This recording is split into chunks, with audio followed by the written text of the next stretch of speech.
E a quarta mesa desse encontro, ela está direcionada à discussão dos Centros de Atenção Integral. E para mediar esse encontro, eu gostaria de chamar ao palco Santuza Santana. Seja muito bem-vinda, Santuza.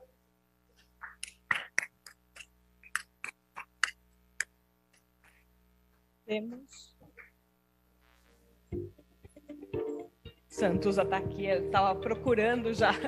Seja muito bem-vinda, Santuza.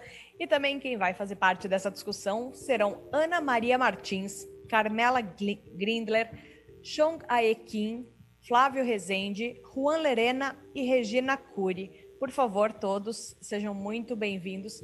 E além dessas pessoas que estão aqui presencialmente com a gente, nós também contamos com a presença online de Roberto Giuliani, que vai participar também dessa discussão com todos nós. Sejam todos muito bem-vindos. Por favor, quem estiver aqui presencialmente, já estão todos vindo para o palco.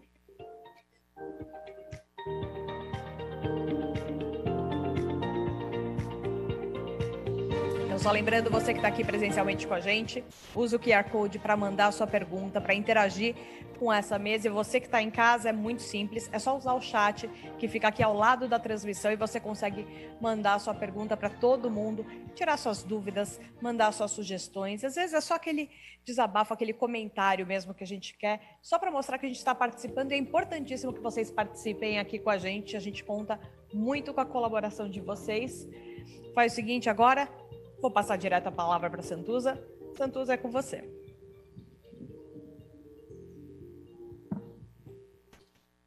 Gente, boa tarde a todos. Queria agradecer à organização, a Casa Hunter, pela oportunidade, do segundo ano. A gente está aqui conversando sobre doenças raras. E como a gente já falou muito aqui hoje, de pesquisa clínica e também da parte de políticas públicas, que é extremamente importante. Nessa última mesa, mesa 3, a gente falou do cuidador, e agora a gente vai falar de integralidade de assistência e tratamento integral. A gente precisa saber onde esses pacientes vão ser atendidos, como, e o que a gente precisa fazer da agora para frente, para ter certeza aí que o paciente vai ter tudo o que ele precisa. E não só medicamento, mas também o restante da assistência. Então, para conversar com a gente tem a doutora Ana Maria Martins. Foi a primeira palestra que eu escutei de doenças raras, foi quem me direcionou para essa discussão também. Ela é coordenadora do Centro de Referência em Erros Inatos do Metabolismo.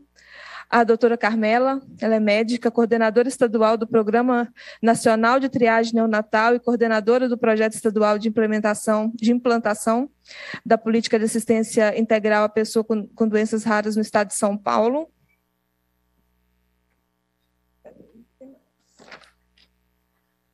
A doutora Chong,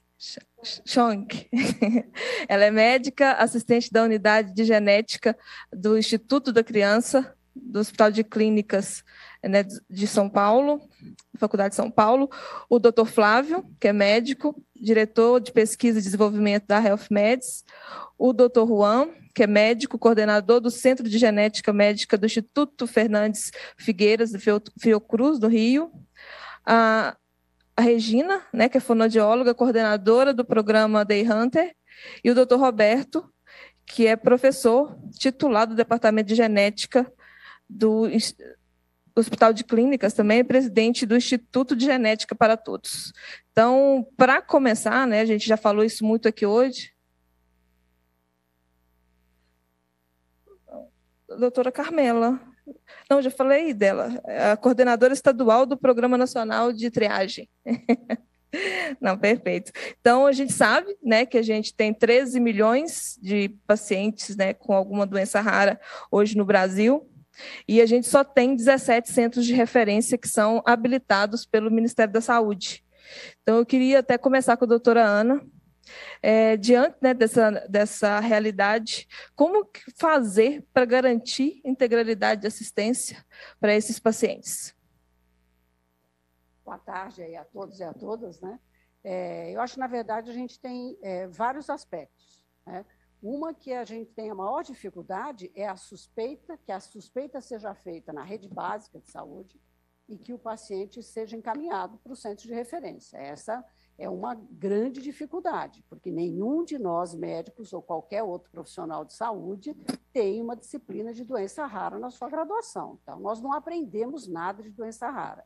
As doenças tradicionais, da neurologia, da cardiologia, da gastro, elas são muito diferentes de uma doença rara que é completamente multissistêmica. Vai precisar do neurologista, do otorrino, do oftalmo, do cardiologista, do pneumologista, quer dizer, é um paciente que é muito mais complexo, né? Então, enquanto a gente não tiver uma disciplina de doença rara durante toda a graduação, para que aos poucos a gente vá conhecendo o indivíduo que está ali na faculdade, ele vai conhecendo e vai entendendo, criando na cabeça dele quem é o universo das doenças raras. Porque o que a gente aprende na faculdade, acho que meus colegas todos concordam comigo, é como é que é o mundo das doenças frequentes. Isso a gente aprende bastante. Então, tem coisas que eu ouvi na faculdade que eu não esqueci, mas é só de doença frequente. Então, nós temos que criar isso para que o médico entenda e conheça a doença rara. Então, esse é um gargalo. Nós temos um gargalo aqui em São Paulo que dificulta muito a nossa vida, né? Eu tenho um centro de referência multidisciplinar, sou uma das pessoas que mais defendi o atendimento multidisciplinar, e eu sempre digo que o diagnóstico a gente faz, o médico, mas quem melhora a qualidade de vida é o atendimento multidisciplinar não médico, sem dúvida nenhuma, né? Então, é realmente importante, aprendi isso dentro da PAI de São Paulo, no meu primeiro estágio que eu fiz lá, na época da residência, então eu realmente defendo isso. O problema hoje é o paciente chegar no meu centro, porque existe um sistema de regulação. Tá bom. Existe um sistema de regulação para o paciente entrar no SUS. E aí parece que tem um funil cada vez maior, para o coitado não consegue entrar. Então, por exemplo, para fazer uma marcação de consulta no meu serviço, que é bem específico, genética, erros inatos do metabolismo, que é um grupo de doenças importante nas doenças raras, porque boa parte tem algum tratamento específico, além do tratamento de suporte, né? E eles têm uma dificuldade muito grande, porque a regulação é tanta que não deixa ele entrar. Então, eu acho que hoje é o que os pacientes mais sofrem. Então, eu tenho paciente que vem lá na minha porta, fala, eu preciso ser atendido, eu reconheço que ele precisa ser atendido. Então, o senhor vai no posto de saúde e mostra esse encaminhamento, que o senhor tem um encaminhamento para vir para cá. E o indivíduo não consegue, é uma dificuldade muito grande. Então, você percebe que tem algumas coisas simples. Não é tão difícil quanto você criar um centro de referência rara, né? Mas, assim, você acertar essa regulação dos poucos lugares que a gente tem de referência, que esses lugares consigam receber os pacientes que precisam daquele atendimento. Esse é fato, né? Hoje o SUS, ele é a vaga, né? Se não tem o paciente, ele não tem a jornada, ele tem aonde tem vaga. Exatamente. Né? A gente precisa mudar um pouco isso. Até falando disso, doutora Carmela, hoje, né, a gente vai falar também um pouco do estado de São Paulo, ela já falou da política, né, que estão fazendo aqui no estado. Eu queria saber como, né, enfrentar esses gargalos, esses desafios, né? E, na sua opinião, o que São Paulo está fazendo e o que a gente ainda pode fazer mais aí por esse paciente? Essa questão da organização do Sistema Único de Saúde, como se dá o fluxo, ela é bastante complexa, assim. O acesso do paciente, ele é bastante complexo, mas ele perpassa por questões de toda a ordem, né? A questão da regionalização, que há a necessidade de manter o paciente no seu território, não ficar transferindo, fazendo transportoterapia, né? Pega a ambulância, atravessa o estado de São Paulo e vai ser atendido, né? Então, assim, esse é um problema. Outra questão é a questão dos testes financeiros. O teste financeiro das instituições públicas na área da saúde estão congelados desde 1998. Faça a conta de quanto era o dólar, faça a conta quanto ele é agora, para você entender qual é o gap. E por que os diretores, superintendentes de instituições, inclusive que abrigam centros de referência, fazem barreira? Porque, na verdade, ele tem um fundo a ser administrado, né? Apesar de que a política de doenças raras, e aí tem a questão da opção porque assim a instituição tem que querer se credenciar no Ministério. Ela não é obrigada a se credenciar, né? E ao se credenciar, o que vai acontecer com ela é que ela vai receber um teto, extrateto, que é subfinanciado.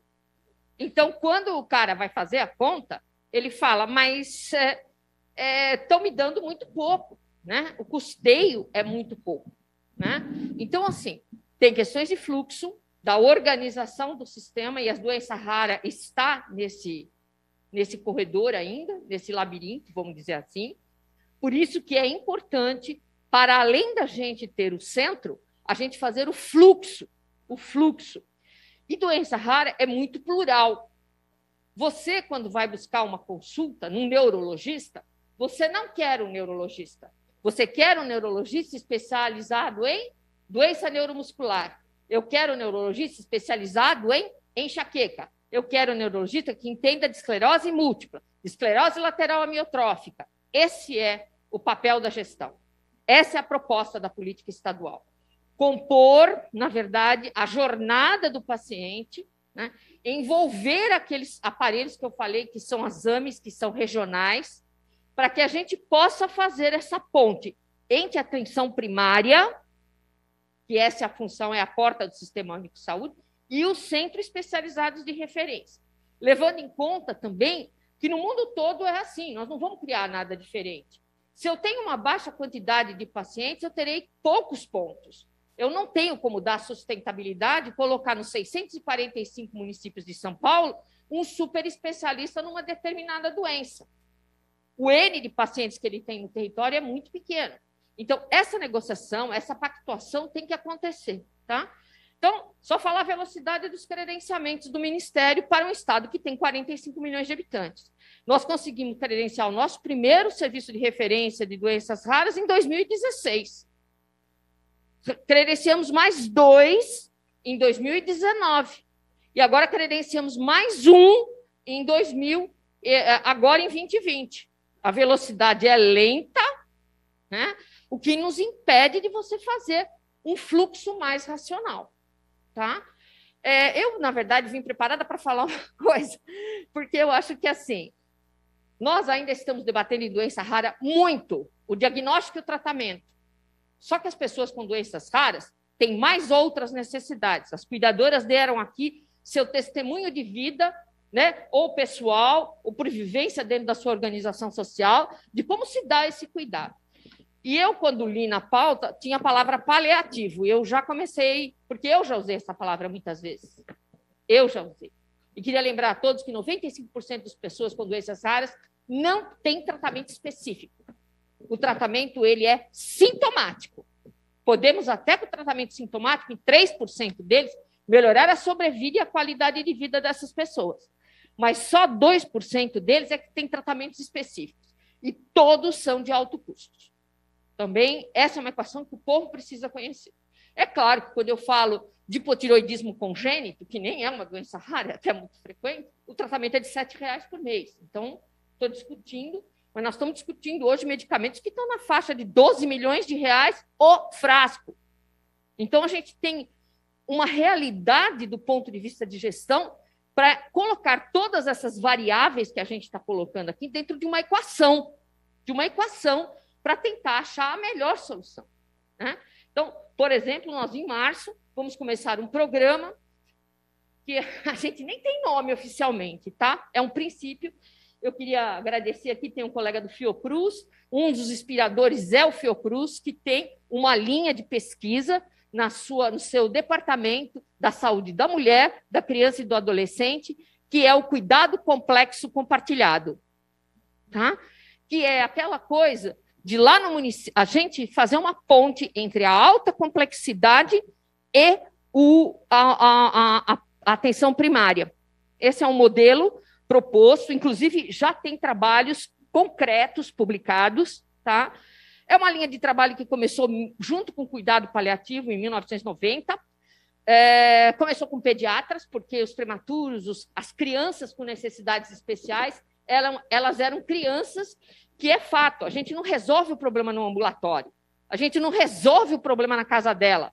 não resolve o problema na escola dela. Não, você está entendendo? O painel de todos aqueles que convivem com esta pessoa, e no caso, no começo dos trabalhos eram as crianças, mostrava que a resolução da sua necessidade não se dá num único ponto. Não acontece num único ponto. Isso é impossível de acontecer. Né? Então, o Fiocruz trouxe, por exemplo, fiz uma revisão sistemática da literatura inspirada nos trabalhos do grupo do Fiocruz que estuda essa questão que é o cuidado crônico compartilhado. Fui até 1990, isso começa na Filadélfia, tem muitos trabalhos em Toronto, no Canadá, tem muitos trabalhos na Unicamp, né? Nós temos um pesquisador histórico no estado de São Paulo, que é o Gastão Jorge, ele tem uma linha de pesquisa maravilhosa no cuidado complexo compartilhado, e hoje nós temos vários pontos com telemedicina implantado. Né? São Paulo fez várias salas de teleconsulta dentro dos hospitais universitários, convido vocês, se alguém tiver a necessidade e oportunidade de ver, vá ver o 10º andar do INCOR, o 9º andar do INCOR, que tem uma sala de teleconsulta imensa. O HC tem outra, a Hospital São Paulo tem outra. A utilização das ferramentas de comunicação e a composição dessa coisa, dessa relação alta complexidade, média e baixa complexidade, ela precisa acontecer. Ambos têm que ter equipes que conversem e criem um projeto terapêutico singular. E um projeto terapêutico singular não quer dizer uma pessoa, pode ser um grupo de pessoas, mas que haja essa capacitação, essa interlocução. Né? Nós conseguimos um financiamento para começar em março, um piloto para 6 pontos no estado de São Paulo. Tenho 645 municípios, sendo que eu tenho a 5ª maior cidade do mundo no território, né? E tenho também 3, mais 2 com mais de 1 milhão de habitantes, né? Muito mais que 1 milhão de habitantes, que é Guarulhos e Campinas. Né? Mas o nosso plano é para cidades pequenas, para cidades que ficam a mais de 50 quilômetros de distância do serviço de referência. E tentar fazer, através desse financiamento, essa experimentação que os pesquisadores do Fiocruz apresentam numa literatura vasta, muito importante, e que mostra um desfecho favorável para a família, né? Porque vai aprender... Todo mundo acha que é fácil pegar um filho de 14 anos no colo? Todo mundo acha que é fácil fazer a limpeza? Todo mundo sabe, né? Limpar a bunda do bebê pode ser. Levar agora, assistência para mais perto, né? Então, assim, essa questão de construir essas pontes é um paradigma, porque vamos ter que mudar essa coisa centralizadora. Né? O conhecimento está comigo, ele tem que vir aqui. Eu assisti no último evento, você não acredita. Eu falei, gente, uma mulher com uma doença de Huntington, cuja cuidadora é uma irmã, vestida, era um filme, projetado como, entendeu? Como uma coisa muito... Né? A cuidadora, a neurologista colocou a senhora de pé. A cuidadora, desesperada, porque, enfim, era a irmã dela, vai cair. E ela fazia para ela vai cair. No meu parecer, alguém que tem uma doença como essa não tem que ir à consulta presencialmente. Né, e usar a tecnologia também. Exatamente. Exato. Tecnologia foi feita para isso. Em vez dele ir lá a cada 4 meses, como é que manda o SUS? Talvez ele possa ir uma vez por ano. E o neurologista ou especialista o veja uma vez por ano. Ou ele crie critérios de risco para compartilhar com a equipe local e diga, se ele apresentar isso, se ele apresentar aquilo, eu quero que ele venha aqui.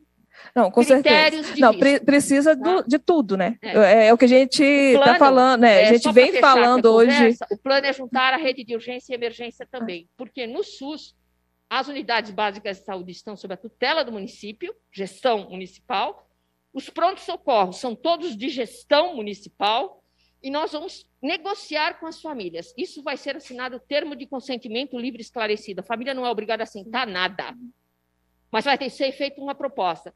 Se a senhora, essa equipe que está nessa UBS vai atender. Não é, está longe de ser um home care, gente.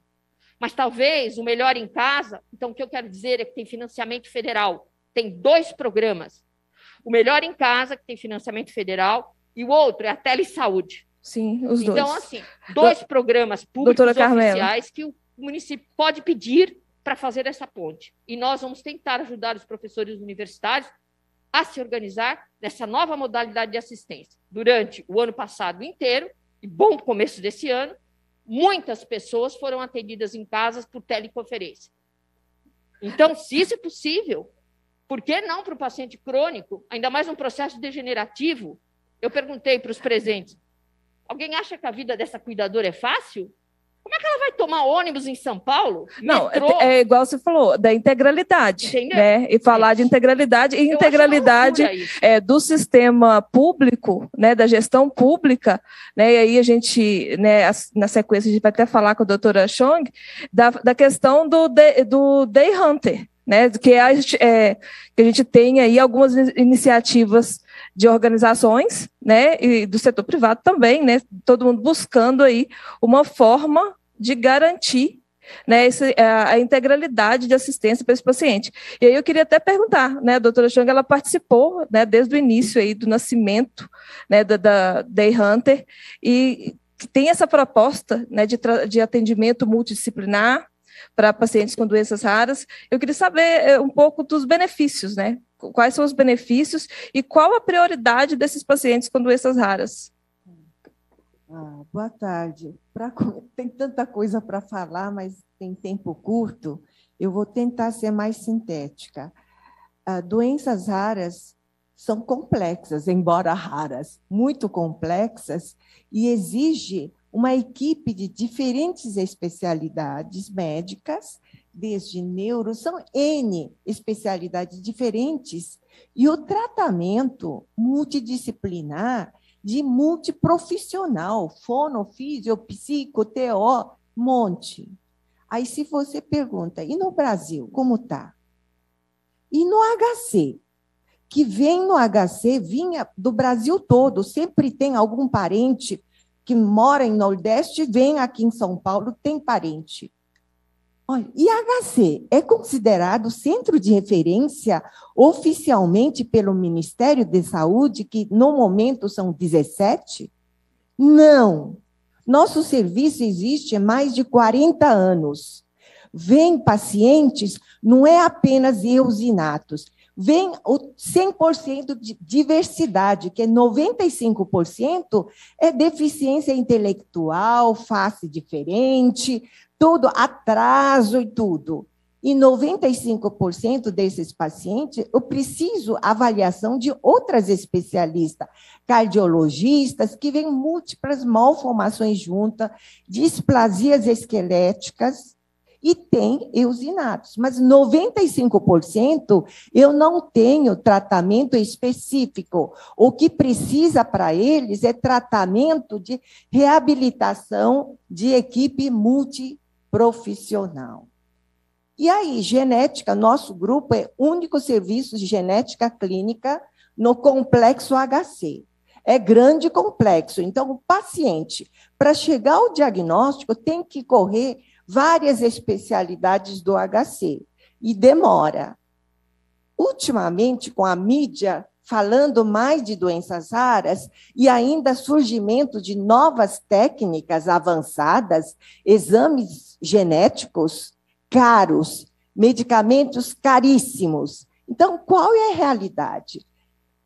Na verdade, teoria é uma coisa, na prática é outra coisa, é uma distância enorme.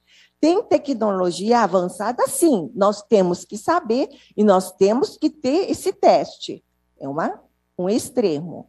E tem um gap muito grande na realidade de prática de nossos pacientes. O que eu, a Chong, posso fazer?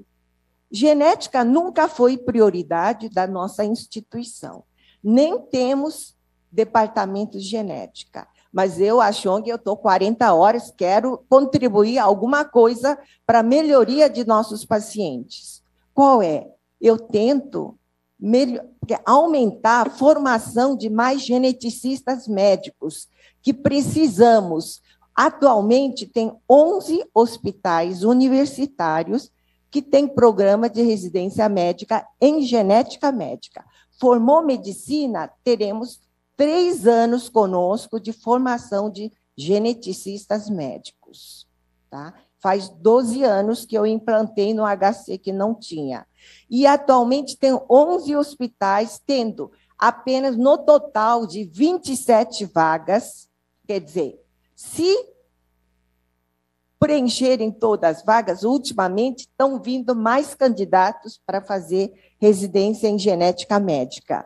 E, há 3 anos, eu aumentei para 5 vagas cada ano, porque a maioria dos serviços é 1 vaga ou 2, ou tem 3 serviços que têm 3 vagas. Eu ousei para aumentar para 5 vagas, com o intuito de, pelo menos, contribuir um pouco mais para a maior formação.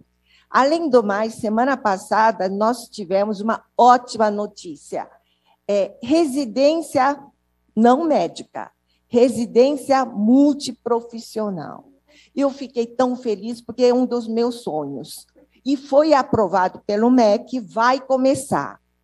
Isso foi, diz que, ideia de ministro antigo de saúde, doutor Mandetta. Eu achei ótimo, porque, na realidade, essa a reabilitação multiprofissional para doenças raras não existe na prática. O que acontece? Mesmo quem tem condições financeiras, ninguém tem experiência boa em doenças raras. Então, em 2 anos, com fono, físio, farmácia, enfermagem, tudo, e tem 2 áreas.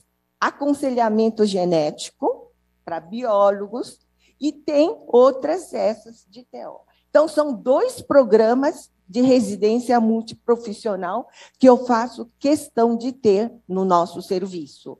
Mas aí pergunta, vai ter espaço físico?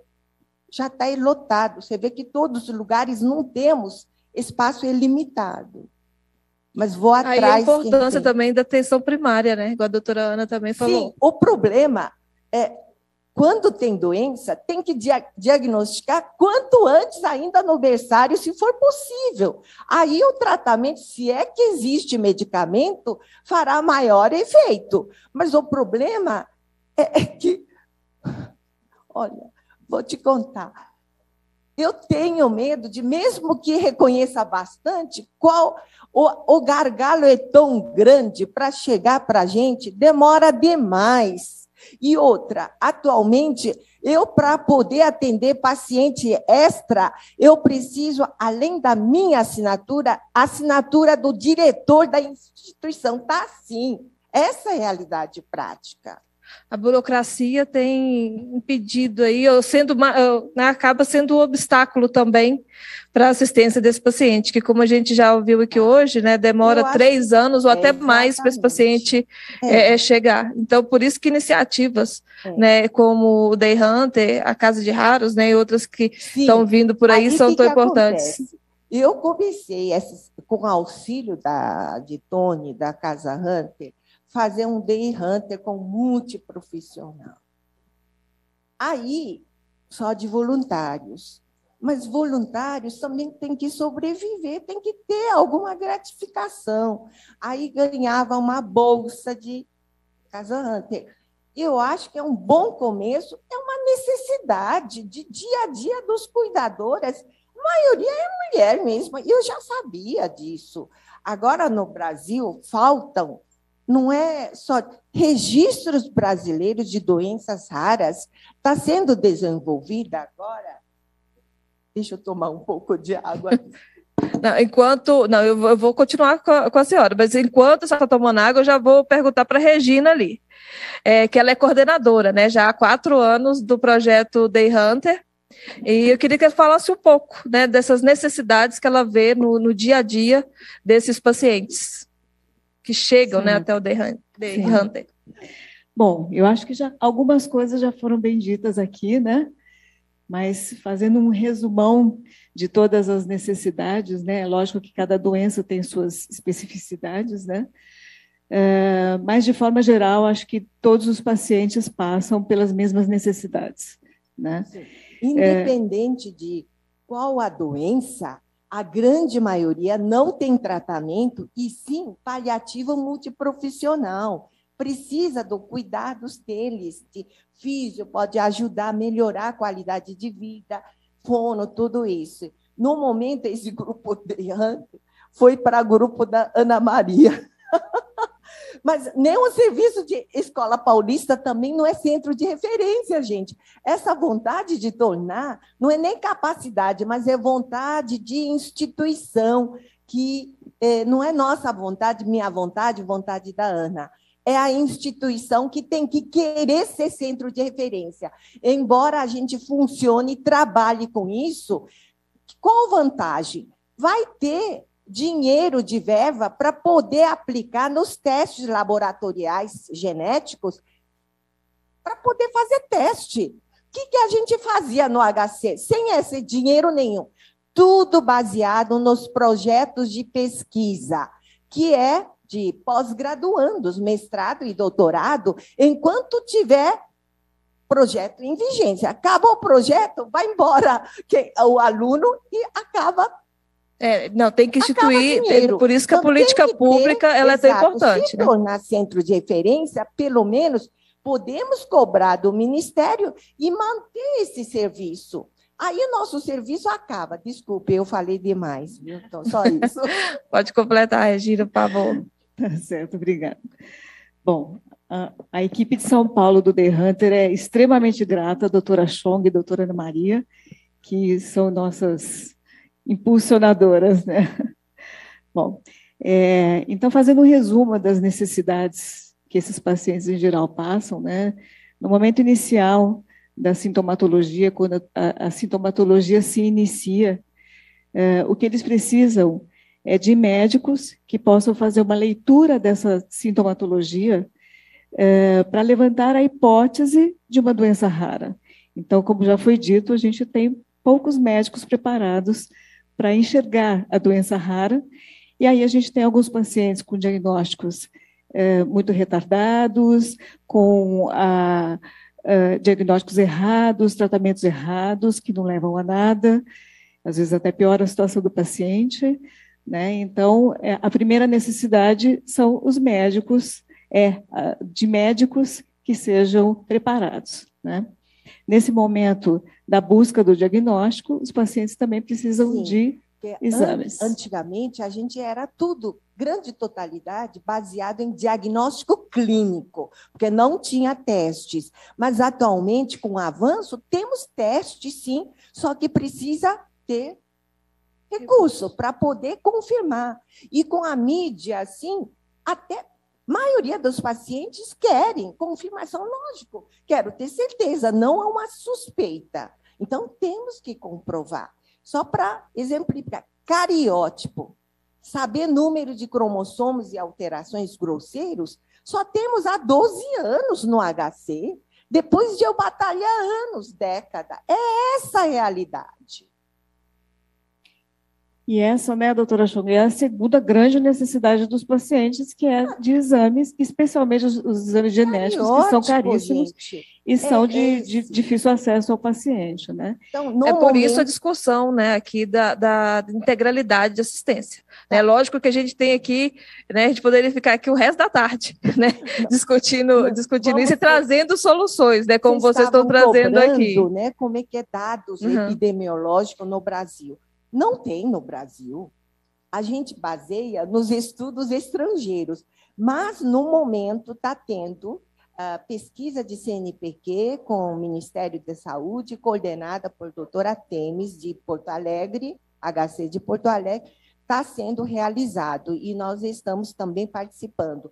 Então, apesar de a gente não ser centro de referência, a gente está participando, né? Mais de 17 confirmados, registrados, mais alguns centros, inclusive nosso e da Escola Paulista também. Aqui 2 centros, 2 instituições que têm nome e têm já anos de experiência. Pacientes, né? Tem dados. Mas nós não somos ainda tem a Regina aí com 4 anos de experiência também no The Hunter, que deve ter muito dado também, né, Regina? Então, seguindo com o curso da doença, né, após a grande necessidade do paciente, então, é o diagnóstico precoce, né, que necessita, então, desses médicos preparados e dos exames especializados, o que é muito difícil para esses pacientes, né. Recebida recebido o diagnóstico, né, no momento que eles já receberam o diagnóstico, eles precisam, então, de uma equipe multidisciplinar. A equipe multidisciplinar preparada para dar orientações à família, ao paciente, falar sobre os cuidados necessários, o prognóstico da doença. Essas equipes são muito difíceis, né? São muito poucas, né? Então, é outra necessidade do paciente, são essas equipes.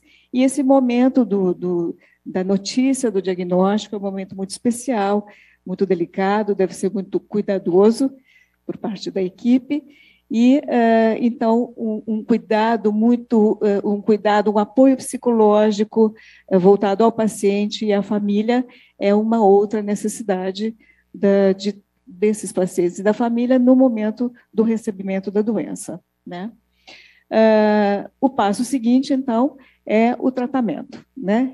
A necessidade seguinte é o tratamento. E é outra dificuldade encontrada pelos pacientes, porque, como já foi dito aqui, ele necessita de tratamentos, são doenças multissistêmicas, eles necessitam de tratamentos de muitas áreas médicas, dificilmente, quer dizer, eu acho que eles não encontram nunca esses médicos todos no único centro, então eles andam muito em diferentes centros para procurar atendimentos, né?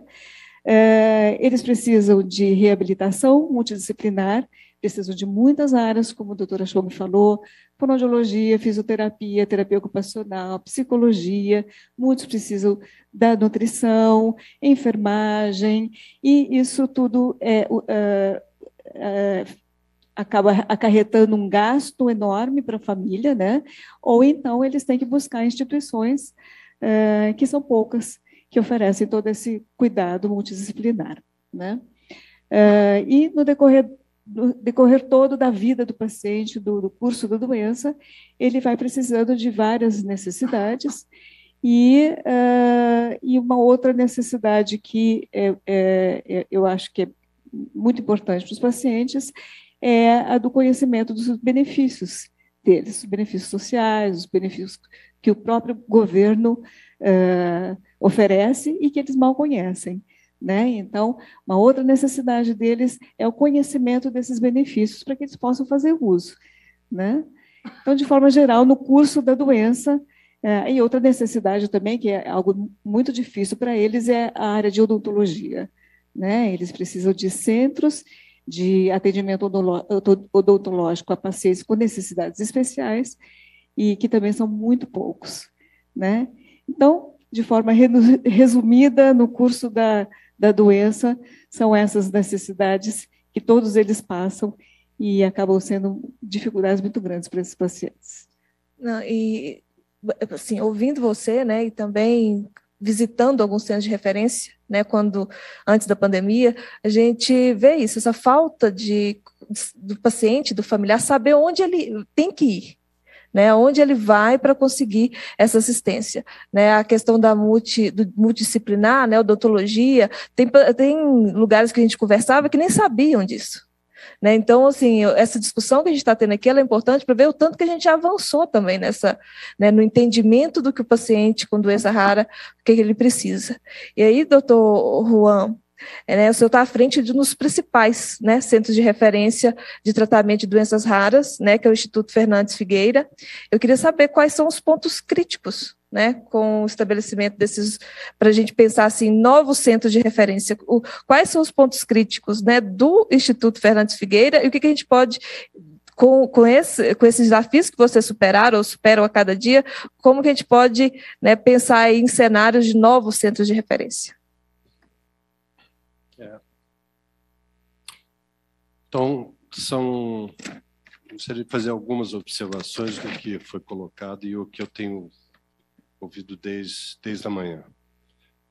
Então, a primeira pergunta que eu faço é: nós acreditamos no SUS? Então, essa é a primeira. Então, eu acredito no SUS. É um sistema que pode atender às questões que uma doença rara exige? Eu creio que sim. Então, Um indivíduo que seja diagnosticado muito cedo por uma clínica privada, um médico particular, ele vai precisar de uma instrumentação e de uma equipe que ele individualmente não vai conseguir fazer. Então, é o momento de se pensar o SUS do seu ponto de vista estruturante. Então, a gente respondeu, eu acredito no SUS, eu acredito que ele pode atender as doenças raras, e como um gestor, eu sou um gestor, o médico geneticista, mas não é uma propriedade exclusiva dele, mas é porque ele é treinado para a raridade que está diante dele, ele é um gestor de uma pessoa, é um gestor de uma doença. E esse gestor envolve a equipe multiprofissional. Então, sempre terá que ter um coordenador. Pode ser o médico geneticista, como um oncologista é na sua área, como um ortopedista, como um clínico geral, um cardiologista, não importa quem. Mas precisa-se ter um coordenador em função da complexidade da doença. Depois vem uma questão que eu tento trazer, são dois aspectos que foram abordados. Primeiro, nós não somos donos do conhecimento. Eu não sou proprietário do conhecimento. O conhecimento é universal. Então, quanto mais solidário eu for com o meu conhecimento, vocês vejam o que a Casa Hunter pode trazer. Foram solidários com o Tony, foram solidários com as pessoas e olha só o resultado. Então, eu creio que nós não podemos subestimar o conhecimento e o primeiro a ser informado é a família. É ter o entendimento das limitações que nós teremos, aonde vivemos, e São Paulo sempre foi diferente. Sempre. Eu conheço o Chong e a Ana Maria há mais de 40 anos que a gente discute a mesma questão. Pode ser questão pontual, mas São Paulo sempre foi diferente com relação à genética médica, que eu creio que não é diferente com qualquer outra patologia. São Paulo é diferente. Então, essa questão ela tem que ser regionalizada. E a genética médica ela começa não institucionalmente, ela começa por interesses de pessoas. E a genética médica é isso. Então, a Ana Maria, pelo interesse individual dela, pessoal, cria um instituto que ela tem. A Chong, pelo interesse individual dela, cria o serviço que ela tem. Eu fiz o mesmo com mentores, nós tivemos mentores, e esses mentores vêm pensando na questão da genética médica já há algum tempo. Só que agora nós estamos mais profissionais.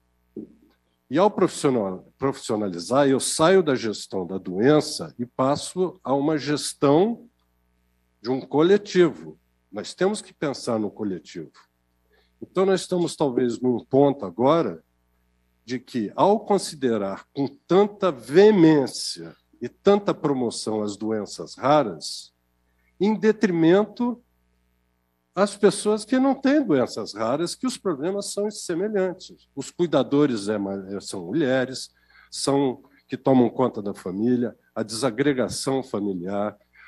A pandemia trouxe inúmeras inconveniências e muita seriedade, muita tragédia, mas a gente aprende com isso. Primeira delas foi a telecomunicação. Então, nós tivemos 1.500 consultas por um telefone de WhatsApp. Então, reduzimos o volume de atendimento presencial e resolvemos 90% dos problemas, que é o acolhimento. O acolhimento talvez seja o mais importante do que um tratamento de $2 milhões.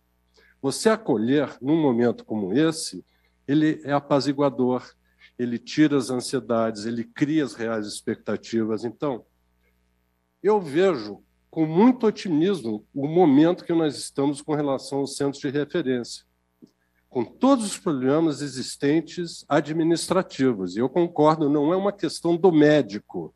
Se você quer montar um centro de referência, dê para o grupo de planejamento e administração hospitalar. Eu não vou conseguir responder 90% das questões necessárias de exigência para ser um centro de referência. Agora, pela primeira vez, vieram instruções de cima para baixo. E não como sempre foi a história da medicina, na área de genética médica, que é de baixo para cima. Entendeu? Então, o programa de triagem neonatal, que começa na década de 80, mas antes disso já tinham pessoas individualmente diagnosticando o MPS, diagnosticando Tay-Sachs, diagnosticando síndrome de Down, e com a mesma problemática. Só que agora me dá a impressão de ser mais organizado. E ela passou a ser mais organizada no sentido de que a capilaridade que o SUS traz nos leva à atenção primária. E aí que está a questão de não subestimar o conhecimento. Se eu vou na ponta e eu oriento um agente comunitário de saúde a identificar qualquer coisa, ela te identifica. E nós temos vários exemplos que nós fizemos através de doenças genéticas, com câncer, treinando um agente comunitário de 19 anos. Ela que é a pessoa-chave desse processo. Ela vai identificar o alcoólatra dentro de casa, a epilepsia dentro de casa, o deficiente dentro de casa, a hanseníase, o diabético, que faz parte do planejamento do SUS. Então, por mais especializado que sejamos, nós vamos acabar, no final do dia, na casa do indivíduo, na atenção primária, que tem que ser regionalizado. Eu não vou dar cabo a tudo isso. Agora, o Centro de Referência Institucionalizado, ele nos deu a possibilidade, e eu digo isso com muita emoção, de poder oferecer um sequenciamento de última geração para um paciente que vem via SUS. Então, você pode fazer um diagnóstico, uma medicina de precisão, que somente os planos privados conseguem, via SUS. É isso que o Centro de Referência traz. Então, vai dar o aconselhamento genético, o planejamento familiar, o planejamento terapêutico e vamos treinar a ponta. Isso é regionalizado. Isso vai atender a atenção primária, vai atender o teste de triagem neonatal, porque é lá que eles moram. Eles não moram aqui em São Paulo, eles não moram aqui na região capital. Então, com isso, eu estou muito otimista por um lado. São inúmeras questões. Eu não quero trazer problemas num momento que eu estou bastante otimista, porque é a organização que veio. E, por último, essa organização, de uma certa forma, foi forçada. E ela foi forçada por dois motivos. Primeiro, por conta da judicialização. A judicialização ela vai acabar com o nosso sistema, primeiro. Por outro lado, se você ver a lógica hoje de dispensação de medicamentos no SUS, há necessidade de passar pelo ritual que está se passando. Nós temos que passar pela Conitec, seja lá qual foi a crítica que nós temos, mas esse é o órgão que tem que avaliar esses protocolos. Vamos fazer os protocolos clínicos de diretrizes terapêuticos? Sim, porque com isso você não tem mais judicialização e é dispensado na ordem do dia do SUS. Tanto é que, em 1991, uma judicialização no Brasil teve com AIDS, e que a gente viu o que teria sido a magnitude se todo mundo tivesse entrado judicializado para ter o cocktail dos medicamentos. E você não vê judicialização no SUS por AIDS, enquanto se encontra isso em outros países. Então, nós temos modelos exemplares, modelos muito bons de flexibilização, e temos centros muito bons. Então, você vê o centro hoje de Porto Alegre, com tantos problemas, eles conseguem capitanear, já há muito tempo, projetos inovadores. Então, esse projeto que o grupo da Casa Hunter tem, junto com trazer um hospital de doenças raras para cá, trazer lá o centro de reabilitação que eles vão trazer, ele só corrobora em democratizar o conhecimento. Essa é a nossa solução, e não subestimar o outro. Perfeito, não? Perfeito. Você trouxe todos os pontos, né? E o agente comunitário de saúde, ele é a peça fundamental do SUS. Né? A gente ainda não olha para ele como a gente deveria. E aí você falou do Rio Grande... Eu falei com umas palavras com maior serenidade, com maior equilíbrio, é por isso que eu adoro o perfil dos homens, né? A gente fica eufórica, a gente fala pra caramba, o cara chega e fala assim, é só nesse botãozinho aqui, pá. Então, assim, muito obrigado pela sua síntese, muito obrigado pela sua observação, que eu, na minha empolgação, falei de atenção primária, de rede, de compartilhamento de conhecimento, de descentralização. Nós falamos muita coisa muito parecida. E eu aqui só agradeço, porque o senhor, de uma maneira muito mais didática, muito mais explícita e com muito mais serenidade que eu, com certeza, que estou nesse caldeirão fervendo, fico muito feliz. Muito obrigado mesmo. É isso. E no final da sua fala, né, você falou do Rio Grande do Sul, né, e a gente está nas vésperas, né, de inaugurar a Casa dos Raros, né, que é uma iniciativa da Casa Hunter com o IGPT. E é sonho nosso ter Casa dos Raros aqui em São Paulo em breve. Não, pelo menos em todas as capitais, né? Se Deus quiser. Aí, doutor Roberto, né, ele vai falar para a gente também, né, quais são, né, os diferenciais desse centro, né, da Casa dos Raros, né, como que a gente pode trazer, né, para todos os locais.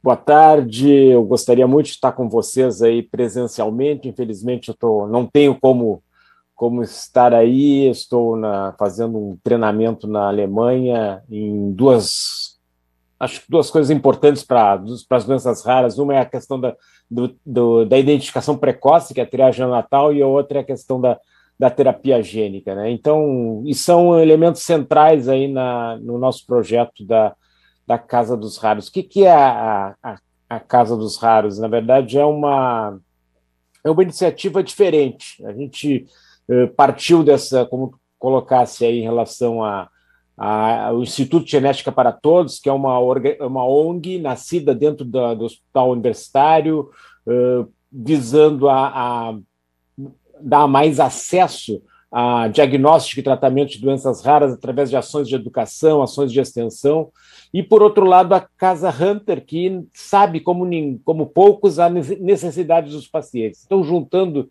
essas duas organizações, nós criamos, então, a Casa dos Raros, que tem uma proposta um pouco diferente, que é a proposta de ser, em primeiro lugar, não é nenhum centro universitário, não é um serviço de genética médica, não é um hospital de grande complexidade, sim, é um centro especializado e dedicado às doenças raras, com uma visão de colocar o paciente no centro do processo. Então, nós vamos ter uma equipe, mas o paciente não vai percorrer os diferentes especialistas, e sim, ele vai ser feito para ele um plano de avaliação nos quais os especialistas vão chegar no paciente de uma maneira integrada, né? Então, a nossa ideia na Casa dos Raros é chegar ao diagnóstico, naqueles casos em que ainda não tem diagnóstico, de uma maneira bastante concentrada, né? E, a partir daí, elaborar um plano de manejo daquela situação, e aí, então, devolver o paciente para o seu serviço de origem, para o serviço que está apto a tratá-lo na sua região, com esse plano de manejo, e também provendo aos profissionais envolvidos o treinamento para fazer esse manejo desse paciente. E, claro, fazer avaliações periódicas, que aí, incorporando essas ferramentas que foram muito bem comentadas aí, de atendimento remoto e, eventualmente, atendimento presencial também. Então, a contribuição que a Casa dos Raros pretende dar é essa de ajudar no processo diagnóstico, ajudar na elaboração do plano de manejo e fazer depois um segmento desses pacientes. E tem várias ações aí concatenadas. Claro que a gente vai utilizar toda essa experiência aí do Day Hunter, né, que é maravilhosa, e vamos nos valer de parcerias estratégicas. A Casa dos Raros é uma unidade, né, não é como eu disse, não é um hospital, não é um centro de genética especializado, sim, é uma unidade que vai se valer de parcerias estratégicas. Aí já fez uma parceria com a Universidade da Pensilvânia para a área de terapia gênica, e para desenvolver novas terapias gênicas para doenças que ainda não têm essa tecnologia. Para trazer isso para o Brasil, a gente precisa ter salas apropriadas para fazer preparação de vetores, e com isso fizemos uma parceria estratégica com a Intrials, e estamos montando 2 salas limpas nessa primeira unidade da Casa dos Raros em Porto Alegre. Nós não vamos ter braço para fazer todo o diagnóstico, o processo diagnóstico dentro da Casa dos Raros, então nós estabelecemos uma parceria estratégica muito importante com o Grupo DASA. O Grupo DASA vai ter, inclusive, uma unidade dentro da nossa unidade da Casa dos Raros em Porto Alegre. Então, essa parte de diagnóstico genômico de última geração vai ser feito, né, dentro dessa parceria. A Casa dos Raros vai ter o seu laboratório, que vai prover também alguns exames e complementar. Então, vai ter toda uma série de atores aí que vão ser fundamentais. Nós estamos estabelecendo, Porto Alegre é um hub de saúde importante, nós estamos estabelecendo, então, parcerias com esses principais atores aí, como o Hospital Moinhos de Vento, a Santa Casa de Misericórdia, a Universidade Federal de Ciências da Saúde, a Universidade Federal do Rio Grande do Sul e alguns outros que estamos nos associando. Então, a Casa dos Raros pretende ser aí um elo de ligação entre diferentes setores aí que podem prover, né, esses exames tão necessários aí para os pacientes com doenças raras e também avaliações especializadas. Foi comentado aqui a questão da odontologia. A Casa dos Raros vai ter um atendimento odontológico, mas um procedimento mais complexo ela vai precisar ter uma parceria com outro setor. Então, isso está sendo tudo costurado e esperamos que a Casa dos Raros seja inaugurada em 2022 e represente um novo paradigma em termos de atendimento a pacientes com doenças raras e depois se multiplique pelo Brasil, né? A segunda unidade já está sendo planejada em São Paulo, vamos ter pelo menos uma unidade em cada região do país e vamos ver com a evolução como essas coisas vão. Mas acho que vai ser uma contribuição importante para o cenário aí das doenças raras. Nós vimos depoimentos muito positivos até agora, né? E acho que isso é mais uma contribuição que vai ser dada pela Casa dos Raros. Não, é exatamente isso, parceria, né? Acho que a gente vai ter que começar a pensar nisso também, né? Parceria público-privado, né? E ter regras, né? Como que a gente vai fazer isso? E aí eu queria falar com o doutor Flávio, né? Que ele é diretor de pesquisa e desenvolvimento de uma companhia envolvida no tratamento com cannabis medicinal, né, que tem apresentado aí como uma alternativa, né, para o tratamento de doenças raras, e a gente sabe que hoje, né, 4% das doenças raras possuem, né, tratamentos específicos, que a gente tem que olhar para eles também, né? Como que o senhor avalia a procura dos pacientes com doenças raras pela cannabis medicinal? E a questão do registro, né, como a gente pode avançar, né, nessa disponibilidade também para esses 4% ou, né, quantos por cento for de pacientes que vão precisar mesmo dessa terapia. Perfeito. Bem, primeiramente eu queria agradecer o convite, estar aqui para mim é uma honra. Eu vou relatar aqui uma situação rara, né? Eu sou professor universitário, eu sou professor adjunto de neurologia da UFRJ, na Universidade Federal do Rio de Janeiro. Trabalho no núcleo de distúrbios de movimento do Hospital Universitário Clementino Fraga Filho, coordeno um grupo de aplicação terapêutica de toxina botulínica em pacientes com distonias, que são doenças extremamente raras, e de uma forma bastante não usual, né, eu assumi esse grande desafio na minha carreira, que é assumir a pesquisa e desenvolvimento de um laboratório privado. Então, que é uma coisa incomum no Brasil. Então, eu diria que é uma situação atípica, né? O professor universitário que está acostumado a lidar com pacientes, ver pacientes na ponta, então eu concordo vivencio isso no dia a dia, não é? Eu acho que existe uma situação de um entrave aí, principalmente na assistência intermediária, né? Na média complexidade, que dificulta muito esse processo. E eu vejo também que o SUS, o sistema de referência e contra-referência, a gente praticamente não tem a contra-referência. E isso, muitas vezes, sobrecarrega também os hospitais universitários. Então, a gente vê o hospital universitário, muitas vezes, com pacientes que deveriam estar na assistência intermediária e não estão na assistência intermediária porque você não tem como fazer a contra-referência desses pacientes. E todo mundo que trabalha no hospital universitário vivencia isso, seja um grupo de epilepsia, dor crônica, né? A gente percebe isso. Eu acho que isso é um grande desafio a ser resolvido. Como é que esse desafio de desenvolver a área terapêutica de cannabis medicinal surgiu? Né? Surgiu porque eu escuto meus pacientes. E esse é um movimento que veio... É um movimento que poucas vezes na medicina a gente vivenciou. Geralmente, os movimentos médicos eles vêm de dentro para fora. Então, os cientistas procuram uma solução, fazem os estudos clínicos, apresentam as soluções e oferecem isso à população. Esse movimento da cannabis medicinal é completamente inverso. É a sociedade que veio bater na porta dos consultórios, na porta dos hospitais universitários, na porta das clínicas, dizendo o seguinte: doutor, fiquei sabendo de uma menina chamada Charlotte, lá do Oregon, que tinha uma epilepsia farmaco-resistente, os pais fizeram um extrato de cannabis, essa menina melhorou, ela tinha uma síndrome chamada síndrome de Dravet. O senhor pode oferecer a mesma coisa para mim? Ou, doutor, eu fiquei sabendo que isso pode ajudar a minha filha que tem uma doença rara e que tem epilepsia. Como é que nós vamos resolver isso? Então, esse é um movimento que tem acontecido e que nós, como médicos, como pesquisadores, nós temos que dar uma resposta para isso. E a resposta vai ser a partir de pesquisa clínica. Eu vejo isso com bastante otimismo no Brasil. Eu acho que a Anvisa ela tomou a medida correta. No seguinte sentido, a Anvisa ela transformou o Brasil no mercado, entre aspas, de prescrição médica, disso diferentemente dos Estados Unidos, do Canadá, onde a indústria literalmente atropelou a ciência. A gente não quer que isso aconteça aqui no Brasil, né? Então, as pessoas têm um mercado de suplemento alimentar, existe uma regulação estadual, as pessoas têm acesso a formulações com baixa qualidade, que não têm grau farmacêutico, se automedicam, os médicos não participam desse processo, não existe pesquisa clínica, e o que existe é uma explosão de empresas que oferecem o tratamento diretamente para os pacientes. Eu acho que a gente não deve construir esse modelo no Brasil.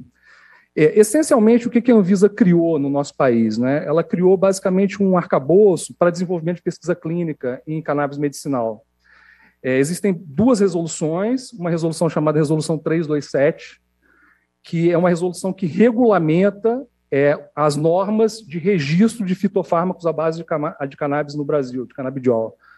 Essa regulamentação da Anvisa ela tem dois momentos. Um momento inicial, que somente empresas que tenham produção em laboratórios com certificação de qualidade, né, com certificado CGMP, e que comprovem grau farmacêutico, eles podem entrar no mercado brasileiro e pedir uma autorização sanitária.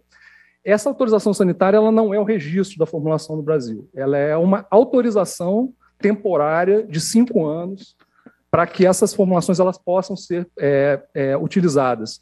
Mas a Anvisa ela estabelece um prazo de 5 anos para que os estudos clínicos sejam disponibilizados de forma que essas formulações elas tenham registro em 5 anos. Então, o que a Anvisa fez? Ela basicamente pavimentou o caminho para quem quiser desenvolver pesquisa clínica no Brasil com formulações à base de cannabis possa fazer isso de uma forma adequada. Paralelamente a isso, existe uma outra resolução, que é uma resolução chamada 318, que normatiza também as regras de importação diretamente para os pacientes. E essas regras, elas são regras que são bastante estritas, no sentido de que você só pode importar para aquela pessoa, para aquele CPF, ou seja, não pode fazer uma importação em massa, etc. Então, com isso, o ambiente regulatório, eu diria que hoje o Brasil se posiciona adiante, inclusive, dos Estados Unidos, do país do Canadá, por exemplo, em termos de pesquisa clínica nisso, na área de cannabis medicinal. E eu vejo com bastante otimismo, né? E qual é para onde que eu acho que isso vai se direcionar, né? Existe bastante evidência de que o canabidiol purificado ele pode ajudar crianças com epilepsias farmacoresistentes. Existem estudos consistentes na síndrome de Dravet, de Lennox-Gastaut, e agora um artigo mais recente no complexo esclerose tuberosa. Existe droga já aprovada, registrada nos Estados Unidos para isso, que é o Epidiolex, que é o canabidiol purificado. E a impressão que eu tenho é que essa área das epilepsias farmacoresistentes é um caminho sem volta. Então, isso vai se desenvolver. E quais são os desafios que nós vamos ter que ter no Brasil?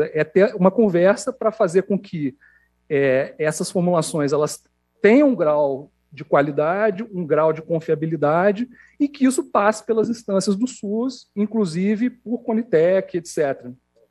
Pois não, né? Só fazer uma observação com relação ao que colocou, é aí que entra a nova medicina de precisão, indiscutivelmente. Então, se a gente for pegar pelo coletivo epilepsia, e você conhecer uma família que tem uma criança epilética, deve dar uma enorme insegurança, porque o tratamento ele vai de acordo, conseguiu controlar a convulsão, está ótimo. Não conseguiu, vamos para o segundo nível, terceiro nível, quarto nível, e não consegue controlar. Até que agora você sabe, através dessas novas tecnologias, que existem genes específicos relacionados a determinados medicamentos que não respondem a um determinado anticonvulsivante. Exatamente. Não é? Exatamente. E aí que abre claramente a questão do cannabis. E eu creio que isso é um bom exemplo para mostrar o quanto que a medicina de precisão pode esclarecer as situações, sair do limbo. Ela fica precisa não só do ponto de vista da fisiopatologia, mas ela fica para aquela família e aquele indivíduo. É isso que eu acho que os centros de referência trazem hoje. É essa precisão e direcionada. Exatamente. Isso é fundamental, né? Então, cannabis, canabidiol tem tudo a ver com medicina de precisão, porque você vai tratar situações específicas de epilepsia, né? Então, você não vai transformar isso numa panaceia, né? A gente não quer que isso aconteça, mas quer tratar as situações para quem precisa aquilo que ela tem, que existe uma indicação. E esse eu acho que é a primeira fronteira que já foi, digamos assim, rompida no sentido da indicação. Agora, quais são o que a gente vai ter que trabalhar? Trabalhar o acesso, trabalhar a disponibilidade de guidelines, de especialistas, não é? Então tem que envolver todo mundo nisso, inclusive o SUS, o Ministério da Saúde, todo mundo tem que estar envolvido nesse objetivo. E a estrada é muito longa, né? Então existe, por exemplo, uma medicação aprovada para o tratamento de dor na esclerose múltipla, né? Que é o Sativex, foi aprovado por um laboratório chamado GW Pharma, que é uma apresentação que é um spray bucal de THC na proporção 1:1. Foi aprovado na Europa, não foi aprovado nos Estados Unidos, porque nos Estados Unidos a cannabis ainda é proibida a nível federal. Então não se aprova nada com THC nos Estados Unidos. Por isso que quem está sentado aqui é uma pessoa de uma startup, não de uma Big Pharma internacional. Se o THC fosse regulamentado a nível federal nos Estados Unidos, provavelmente eu não estaria falando isso aqui com vocês. Provavelmente essa conversa já estaria tendo existido há pelo menos umas 2 décadas atrás. Então, a barreira é essa. Então, a barreira regulatória nos Estados Unidos ainda não está totalmente rompida, e eu vejo com muito otimismo a barreira regulatória no Brasil. Então, eu acho que a nossa agência realmente tomou uma medida adequada. O que a gente tem que fazer agora é desenvolver isso da forma adequada, inclusive nos cuidados paliativos, né? Porque existe muita evidência de benefício dos canabinoides também no tratamento de dor, no tratamento sintomático dos pacientes, né? A gente sabe que um paciente com câncer, em estágio avançado, em geral, ele tem mais de 8 sintomas, além dos sintomas do câncer: insônia, dor crônica, dispneia de final de vida. Então, são sintomas que devem ser considerados, né, para a qualidade de vida. Só um pouquinho mesmo, porque a gente já tem que encerrar aqui. Mas é só uma questão. Eu ainda acredito que a gente tem que se basear em evidência. Sim. Entende? Porque, se forem casos individuais, a gente não consegue criar uma questão de segurança, eficácia, eventos adversos de uma forma coletiva. Então, apesar de serem poucas indicações, eu ainda me baseio no tradicional, para que a gente possa ter uma maior segurança na prescrição, né? Então, é fundamental os ensaios clínicos que se propõem na parte de terapia gênica. Eu acredito que, com relação a cannabis também, há necessidade dessas evidências, porque reforça a possibilidade de você prescrever. Eu vou dar só um exemplo de uma iniciativa americana. O estado do Alabama, ele tem um programa de acesso expandido de canabidiol purificado para pacientes com epilepsias farmacoresistentes. A pesquisadora chama-se Tyler Gaston. Eles publicaram agora na revista Epilepsy um acompanhamento de 2 anos de pacientes com epilepsia farmacoresistente usando o canabidiol purificado. E eles mostraram o perfil de segurança e eficácia numa população de praticamente 200 pacientes, e eram pacientes graves, pacientes com 50% tinham sido operados, 50% tinham utilizado pelo menos 9 drogas anticrise durante a jornada. Então, eu acho que esse tipo de iniciativa, que é a iniciativa de programas focados, expandidos também, com dado de mundo real, também deve ser implementado no nosso país, entendeu? Então, não, com certeza, ouvir todos os lados, né? Ouvir todo mundo. Assim, essa mesa que para mim foi uma aula. De verdade, a gente conseguiu aqui passar por todos os pontos críticos, né, dentro da questão de integralidade, de assistência e tratamento integral. A gente apontou aqui vários desafios, né, já direcionando aí para possíveis soluções, né? Então, assim, foi uma super contribuição e eu estou realmente honrada de ter participado dessa mesa, né? Pena que o tempo, né, não nos permite ficar aqui mais, né? Então, eu gostaria muito de agradecer a participação de todos vocês, né? E de reforçar, né, como o doutor Juan falou, que a força do SUS, né, não no sentido de paixão, não é nada disso, mas é porque a gente vê na prática ele funcionando e a gente tem que ampliar isso para todo mundo que precisa, né, reforçando que não é para todo mundo, mas para quem precisa. E para quem precisa, a gente tem que disponibilizar tudo que for possível, né, e a gente tem que regular a questão de acesso, trabalhar a questão de financiamento, né, com foco no acesso realmente do paciente ao tratamento. Então, muito obrigada, gente, né, e a gente vai sair para o intervalo agora, né, e depois a gente volta para a próxima mesa para finalizar o evento. Obrigada.